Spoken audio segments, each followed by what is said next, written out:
CSC पर श्रमिक card की सर्विस शुरू हो चुकी है। अब आप सीएससी के माध्यम से किसी भी श्रमिक का श्रमिक कार्ड बहुत ही आसानी से बना सकते हो। इस सर्विस की खास बात यह है कि यहाँ पर आप सिर्फ आधार कार्ड से श्रमिक कार्ड बना सकते हो। इसके साथ ही यहाँ पर आपको तुरंत ही श्रमिक कार्ड मिल जाता है और इसमें आपका एक भी पैसा खर्च नहीं होता। अगर आप सीएससी वीएलई हो तो आपके लिए ये सर्विस बहुत ही काम की है, क्योंकि इसमें आपको अच्छा कमीशन मिलने वाला है, तो आप इसमें अच्छे पैसे कमा सकते हो। तो चलिए आज के वीडियो में इसका पूरा प्रोसेस मैं आपको दिखा देता हूँ। सीएससी के माध्यम से श्रमिक कार्ड बनाने के लिए आप गूगल पे आएंगे, सीएससी लॉगिन सर्च करेंगे, उसके बाद यहाँ पर डिजिटल सेवा पोर्टल पे क्लिक करेंगे। यहाँ पर क्लिक करने के बाद यहाँ पर आपको लॉगिन का ऑप्शन मिलेगा, इस पर क्लिक करेंगे। उसके बाद यहाँ पर आप अपनी सीएससी आईडी और पासवर्ड दर्ज करेंगे। उसके बाद ये वाला कैप्चा कोड यहाँ पर दर्ज करेंगे और साइन इन पे क्लिक करेंगे। यहाँ पर सीएससी आईडी को लॉगिन करने के बाद आप डैशबोर्ड पे आ जाएंगे। यहाँ पर आपको सर्च बटन पे क्लिक करना है। अब यहाँ पर आप सर्विस को सर्च करेंगे। यहाँ पर आप लिखेंगे ई श्रम। जैसे ही आप ई श्रम लिखेंगे आपके सामने सर्विस आ जाएगी। यहाँ पर आप देख सकते हैं ई श्रम NDUW रजिस्ट्रेशन लिखा हुआ है। आपको इस सर्विस का यहाँ पर चुनाव करना है। यहाँ पर ध्यानपूर्वक देख लीजिए, इसी तरीके से आपको सर्च करना है, तभी आपको ये सर्विस दिखाई देगी। उसके बाद इस सर्विस का चुनाव करेंगे। यहाँ पर आपके सामने इस तरह का इंटरफेस आ जाएगा। यहाँ पर जिसका भी आप श्रमिक कार्ड बनाना चाहते हो उसके मोबाइल नंबर यहाँ पर दर्ज करेंगे, यानी कि श्रमिक के एक एक्टिव मोबाइल नंबर दर्ज करेंगे, कैप्चा कोड दर्ज करेंगे। अब यहाँ पर पूछा जा रहा है श्रमिक EPFO ऑर्गेनाइजेशन का मेंबर है या नहीं, तो यहाँ पर आपको यस या नो अपने हिसाब से सिलेक्ट कर लेना है। तो अगर मेंबर नहीं है तो आपको नो सिलेक्ट कर लेना है। उसके बाद यहाँ पर पूछा जा रहा है ESIC कॉर्पोरेशन का अगर श्रमिक मेंबर है तो यस सिलेक्ट करेंगे, नहीं तो नो सिलेक्ट रखेंगे। उसके बाद सेंड OTP पे क्लिक करेंगे। आपने जो नंबर दर्ज किए हैं उन पर OTP जाएगा, वो OTP आपको यहाँ पर दर्ज कर देना है। उसके बाद सबमिट पे क्लिक करना है। जैसे ही OTP दर्ज करके सबमिट पे क्लिक करेंगे उसके बाद यहाँ पर आपको श्रमिक की आधार नंबर दर्ज करनी है। यहाँ पर आधार नंबर दर्ज करेंगे, टर्म्स एंड कंडीशन को एक्सेप्ट करेंगे, उसके बाद सबमिट पे क्लिक करेंगे। अब अगर श्रमिक कार्ड के आधार कार्ड में मोबाइल नंबर रजिस्टर होंगे तब तो OTP आ जाएगा, नहीं तो आपको यहाँ पर बायोमेट्रिक का ऑप्शन मिल जाएगा।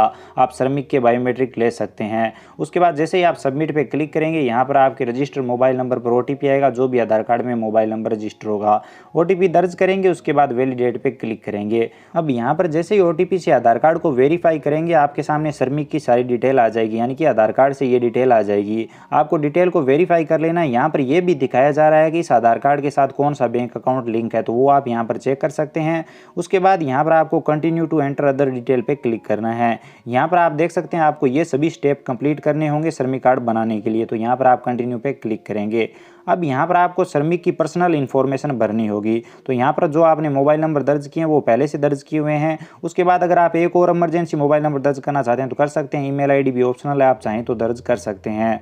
उसके बाद मैरिड स्टेटस बताएंगे। यहाँ पर श्रमिक विवाहित है अविवाहित है वो यहाँ पर आप अपने हिसाब से सिलेक्ट कर सकते हैं। अगर अविवाहित है तो आप नेवर मैरिड सेलेक्ट कर सकते हैं। उसके बाद यहाँ पर पिता का नाम देके जो भी आधार कार्ड में दिया हुआ है वो पिता का नाम दर्ज करेंगे। उसके बाद यहाँ पर सोशल कैटेगरी में जो कास्ट कैटेगरी है वो चुनेंगे, जनरल OBC SC ST आप अपने हिसाब से चुन सकते हैं। उसके बाद अगर श्रमिक का ब्लड ग्रुप आपको पता है, श्रमिक को पता है, तो यहाँ पर आप चुन सकते हैं, नहीं तो ये ऑप्शनल है, कोई ज़रूरी नहीं है। उसके बाद अगर श्रमिक विकलांग है तो यहाँ पर आप यस कर सकते हो और उसकी विकलांग कैटेगरी कौन सी है वो भी आपको बतानी होगी। तो अगर विकलांग है तो आप यहाँ पर यस करेंगे। उसके बाद उसकी कैटेगरी कौन सी है, यानी कौन सी विकलांगता है वो यहाँ पर आप बताएंगे, नहीं तो ये कोई ज़रूरी नहीं है। अगर वो विकलांग नहीं है तो आपको नो ही सिलेक्ट रखना है। अब अगर आप श्रमिक की नॉमिनी डिटेल देना चाहते हैं तो यहाँ पर आप यस करेंगे और नॉमिनी डिटेल देंगे। नॉमिनी का नाम, डेट ऑफ बर्थ, जेंडर और क्या रिलेशन है वो भी यहाँ पर आप बताएंगे, नहीं तो ये कोई ज़रूरी नहीं है, आप नो सिलेक्ट रखेंगे। उसके बाद सेव एंड कंटिन्यू पे क्लिक करेंगे। उसके बाद यहाँ पर आपको रेजिडेंस डिटेल देनी होगी। तो सबसे पहले होम स्टेट कौन सा है वो यहाँ पर आप चुनेंगे। होम स्टेट चुनने के बाद यहाँ पर आप हाउस नंबर, अगर आप ग्रामीण क्षेत्र से हैं तो यहाँ पर वार्ड नंबर भी दर्ज कर सकते हैं, लेकिन शहरी क्षेत्र से हैं तो यहाँ पर आप अपने घर के नंबर दर्ज कर दीजिए। उसके बाद लोकेलिटी दर्ज करेंगे, यानी आपका क्षेत्र कौन सा है वो दर्ज कर दीजिए। स्टेट कौन सा है वो यहाँ पर आप बताएंगे। उसके बाद आपका जिला कौन सा है वो यहाँ पर आप चुनाव करेंगे। उसके बाद आपकी तहसील कौन सी है वो यहाँ पर आप सेलेक्ट करेंगे। तहसील सेलेक्ट करने के बाद आप देख सकते हैं पिन कोड ऑटोमेटिक आ चुके हैं, ये सही है। लेकिन अगर ये सही नहीं लगते हैं आपको तो यहाँ पर आप अपने सही पिन कोड दर्ज करेंगे। अब आप इस पते पर कितने टाइम से रह रहे हैं वो यहाँ पर बताएंगे। तो अलग अलग साल दिए हुए हैं, आप अपने हिसाब से यहाँ पर साल चुन सकते हैं। हम यहाँ पर 25 साल से अधिक टाइम से रह रहे हैं तो यहाँ पर हम मोर देन 25 ईयर चुनेंगे।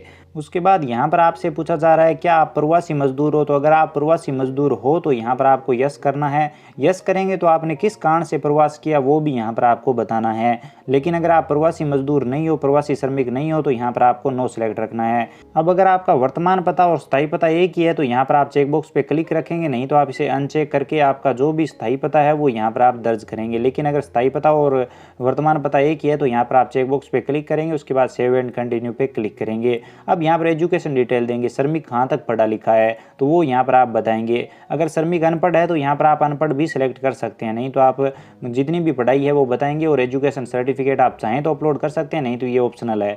उसके बाद श्रमिक की मंथली इनकम कितनी है वो यहाँ पर आपको बतानी होगी, यानी कि एक महीने की इनकम कितनी है वो यहाँ पर आप सेलेक्ट करेंगे। उसके बाद आय प्रमाण पत्र आप देना चाहें तो दे सकते हैं, नहीं तो ये भी कोई ज़रूरी नहीं है। उसके बाद अगर आप देना चाहें तो यहाँ पर आप देख सकते हैं PDF, JPG, PNG कोई भी फॉर्मेट में आप अपलोड कर सकते हैं। और साइज 1 MB से कम होना चाहिए। यही साइज और यही फॉर्मेट आपको एजुकेशन सर्टिफिकेट में रखना है अगर आप एजुकेशन सर्टिफिकेट अपलोड करते हो तो। उसके बाद सेव एंड कंटिन्यू पे क्लिक करना है। उसके बाद यहाँ पर आपको ऑक्यूपेशन डिटेल देनी होगी। तो यहाँ पर आपका प्राइमरी ऑक्यूपेशन यानी कि पहला काम कौन सा है जो आप करते हो वो यहाँ पर आपको बताना होगा, वो अंशियों कोड के हिसाब से बताना होगा। तो यहाँ पर आप अंशियों कोड लिस्ट देखेंगे तो यहाँ पर आपको अंशियों कोड लिस्ट मिल जाएगी, इस पर आपको क्लिक करना है। यहाँ पर जैसे क्लिक करेंगे आपके सामने एक PDF आ जाएगी। यहाँ पर आप देख सकते हैं अलग अलग काम दिए हुए हैं। यहाँ पर आप देख सकते हैं खेती की फसल और सब्जी उत्पादन, यहाँ पर अंशीय कोड आप देख सकते हैं। जैसे अगर कोई खेती की फसल करता है, सब्जी उत्पादन करता है तो उसका अंशीय कोड रहेगा 6111 और यहाँ पर इंग्लिश में वो काम देख सकते हैं। इसे आपको कॉपी करना है और वहाँ पर दर्ज करना है। इसी तरीके से यहाँ पर आप देख सकते हैं अलग अलग काम दिए हुए हैं और उनके अंशीय कोड दिए हुए हैं। तो आप यहाँ पर देख लीजिए, श्रमिक जो भी काम करता है वो इंग्लिश में यहाँ पर आपको सेलेक्ट कर लेना है और दर्ज करना है वहाँ पर। तो यहाँ पर आप देख सकते हैं बहुत सारे काम दिए हुए हैं, इन सभी का आप श्रमिक कार्ड बना सकते हैं। अगर कोई बस ड्राइवर है, इसके अलावा भी यहाँ पर कोई वाहन क्लीनर है, इसके अलावा भी बहुत सारे ऑप्शन है। आप बहुत सारे ऑप्शन देख सकते हैं यहाँ पर। तो आप इनमें से अपने हिसाब से ऑप्शन सेलेक्ट कर लीजिए जिसका भी आप श्रमिक कार्ड बना रहे हो। तो यहाँ पर आपको सभी ऑप्शन लगभग मिल जाते हैं।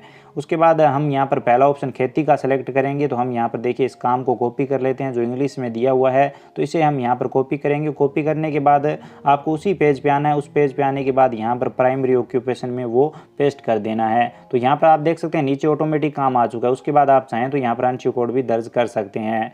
उसके बाद यहाँ पर आपको इस काम का कितने साल से अनुभव है वो यहाँ पर आपको बताना होगा। तो यहाँ पर आप ईयर दर्ज कर दीजिए, जितने साल का इस काम में अनुभव है वो यहाँ पर बता दीजिए। सेकेंडरी ऑक्यूपेशन आप बताएंगे दूसरा काम आप कौन सा करते हैं, अगर है तो आप बता सकते हैं, नहीं तो ये ऑप्शनल है।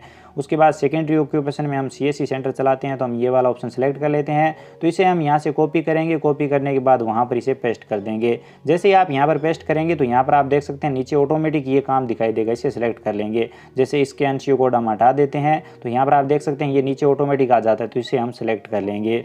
तो इस तरह से श्रमिक जो भी काम करता है वो काम यहाँ पर आप दर्ज कर दीजिए। तो इस तरह से आप श्रमिक के प्राइमरी और सेकेंडरी ऑक्यूपेशन को दर्ज करेंगे। उसके बाद अगर श्रमिक कार्ड के पास कोई काम का सर्टिफिकेट है, ऑक्यूपेशन सर्टिफिकेट है, तो वो आप अपलोड कर सकते हो, नहीं तो ये कोई ज़रूरी नहीं है, ऑप्शनल है। आप चाहें तो दर्ज कर सकते हो, नहीं तो आप इसे ऐसे ही छोड़ सकते हो। अब यहाँ पर पूछा जा रहा है कि इस काम का अनुभव आपको कहाँ से हुआ, ये काम आपने कहाँ से सीखा, तो वो आपको बताना होगा। अगर आपको ये फॉर्मली काम मिला है तो आप ये सेलेक्ट कर सकते हो, पहला ऑप्शन। अगर आपके पास कोई दूसरा काम नहीं था, इस कारण से ये काम कर रहे हो, तो आप सेकंड ऑप्शन सेलेक्ट कर सकते हो। बाकी इनसे कोई फ़र्क नहीं पड़ता, आप अपने हिसाब से ये सेलेक्ट कर लीजिए। तो चलिए हम यहाँ पर पहला या फिर दूसरा ऑप्शन सेलेक्ट कर लेते हैं। बाकी आप अपने हिसाब से सेलेक्ट कर लीजिए आप किस कारण से ये काम कर रहे हो। उसके बाद अगर आप अपने काम को अपग्रेड करना चाहते हो तो वो किस माध्यम से करना चाहते हो वो यहाँ पर आप सेलेक्ट कर लेंगे। बाकी ये भी, इससे भी कोई फ़र्क नहीं पड़ता, आप अपने हिसाब से सेलेक्ट कर लीजिए। तो चलिए हम यहाँ पर ट्रेनिंग वाला, फॉर्मल ट्रेनिंग वाला ऑप्शन चुनाव कर लेते हैं। बाकी आप चाहें तो दूसरा ऑप्शन भी चुनाव कर सकते हैं। तो इस तरह से ये सभी डिटेल भरने के बाद आपको सेव एंड कंटिन्यू पे क्लिक करना है। उसके बाद श्रमिक की बैंक डिटेल आपको देनी होगी। तो श्रमिक के आधार कार्ड के साथ जो भी बैंक अकाउंट लिंक होगा वो आपको यहाँ पर दिखाई देगा। अब अगर आप यहाँ पर बैंक अकाउंट बदलना चाहते हो, बैंक अकाउंट अपडेट करना चाहते हो, दूसरा लगाना चाहते हो, तो यहाँ पर आप यस करेंगे और दूसरा बैंक अकाउंट लगाएंगे। यहाँ पर इसका प्रोसेस बहुत ही सरल है। आपको सबसे पहले बैंक अकाउंट नंबर दर्ज कर देना है, दोबारा से बैंक अकाउंट नंबर दर्ज करना है, अकाउंट होल्डर का नाम दर्ज करना है, IFSC कोड दर्ज करना है, बैंक नाम दर्ज करना है, ब्रांच नेम दर्ज करना है। उसके बाद सेव एंड कंटिन्यू पे क्लिक कर देना। लेना है।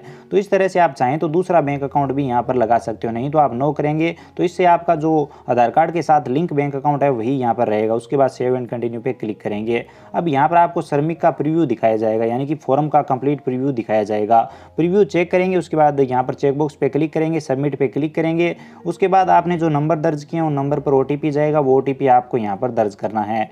ओटीपी दर्ज करेंगे और वेरीफाई पे क्लिक करेंगे। ओटीपी से सारी डिटेल वेरीफाई करने के बाद यहाँ पर आपको फिर से सबमिट पे क्लिक कर देना। जैसे यहाँ पर आप दोबारा सबमिट पे क्लिक करेंगे, आपका श्रमिक कार्ड आपके सामने आ जाएगा, अर्थात आपका श्रमिक कार्ड बन जाएगा। आप यहाँ पर देख सकते हैं हमारा श्रमिक कार्ड बन चुका है। तो ये हमारा श्रमिक कार्ड है। यहाँ पर आप देख सकते हो ये फ्रंट साइड है और ये बैक साइड है। यहाँ पर आप डाउनलोड करने के लिए आप देख सकते हैं यहाँ पर आपको श्रमिक कार्ड डाउनलोड का ऑप्शन मिल जाता है। इस पर क्लिक करेंगे तो यहाँ पर आपका श्रमिक कार्ड PDF फॉर्मेट में डाउनलोड हो जाएगा। यहाँ पर आप देख सकते हैं PDF डाउनलोड हो चुकी है। इस पर क्लिक करेंगे तो आप यहाँ पर देख सकते हैं यहाँ पर हमारा श्रमिक कार्ड इस तरह से शो होता है। तो आप चाहें तो इसका तुरंत प्रिंट आउट निकाल सकते हैं। तुरंत प्रिंट आउट निकाल कर अगर आपने किसी श्रमिक का बनाया है तो उसे आप ये श्रमिक कार्ड दे सकते हैं। तो दोस्तों अब आप समझ गए होंगे कि आप CSC के माध्यम से नया श्रमिक कार्ड किस तरह से बना सकते हैं। इसके साथ यहाँ पर मैं आपको बता दूं कि इस वेबसाइट के माध्यम से आप घर बैठे ऑनलाइन भी ये श्रमिक कार्ड बना सकते हैं। अगर आप उसका प्रोसेस भी जानना चाहते हैं तो आप एक बार कमेंट में जरूर बताइए। बाकी अगर आपको ये वीडियो पसंद आया है तो लाइक करिए, अपने दोस्तों के साथ शेयर करिए, और अगर आपने अब तक चैनल को सब्सक्राइब नहीं किया है तो इसी तरीके की वीडियो देखते रहने के लिए आप चैनल को सब्सक्राइब कर लीजिए और बेल आइकन भी प्रेस कर दीजिए ताकि आपको आगे आने वाले वीडियो सबसे पहले मिल सके। अगर आपके मन में कोई भी सवाल या सुझाव है या फिर श्रमिक कार्ड से रिलेटेड कोई भी कन्फ्यूजन है तो आप कमेंट में पूछ सकते हैं। धन्यवाद दोस्तों।